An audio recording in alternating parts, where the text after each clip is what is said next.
ایک جعلی پیر صاحب تھے جن کا یہ معمول خاص تھا کہ وہ صرف جمعرات کے دن ہی تعویذ لکھا کرتے۔ باقی دنوں میں ان کی کرامت شاید آرام فرمایا کرتی تھی۔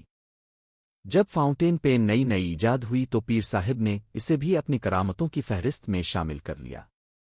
جمعرات کے دن وہ بڑے اہتمام سے اپنے قلمدان سے دوات کی سیاہی پھینک دیتے اور خالی دوات اپنے سامنے رکھ لیتے، مگر فاؤنٹین پین کو سیاہی سے بھر کر نہایت سلیقے سے قلمدان میں سجا دیتے۔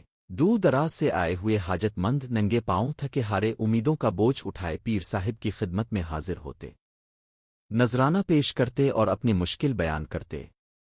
پیر صاحب نہایت سنجیدگی سے تعویذ لکھنے کے لیے فاؤنٹین پین کو دوات میں ڈبوتی، پھر اچانک رک جاتے، خالی دوات دیکھ کر ایک گہری سرد آہ بھرتے اور افسوس سے کہتے، اوہو، آج تو سیاہی ختم ہے، خیر اگلی جمعرات اجانا تعویذ لکھ دوں گا۔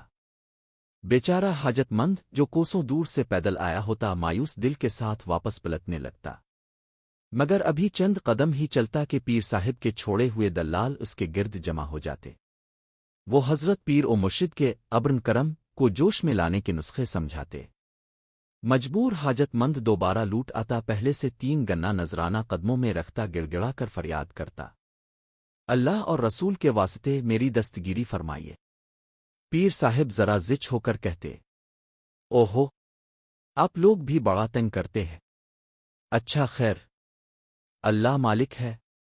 پھر وہ کچھ پڑھتے، فاؤنٹین پین پر پھونک مارتے اور یوں پیرو مرشد کی کرامت اسے بغیر سیاہی کے دوات میں قلم ڈبوئے کھٹ سے تعویذ لکھ دیتے، اور سادہ دل لوگ اس فریب کو کرامت سمجھ کر آنکھوں میں امید اور دل میں عقیدت لیے لوٹ جاتے۔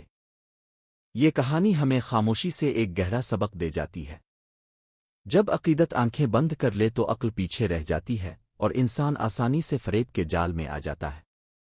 دین اور روحانیت کے مقدس نام وہیں تک خوبصورت ہیں جہاں تک ان میں سچائی اور خلوص ہو، جب یہی نام کمائی اور نمود و نمائش کا ذریعہ بن جائیں تو وہاں ہوشیار رہنا لازم ہو جاتا ہے۔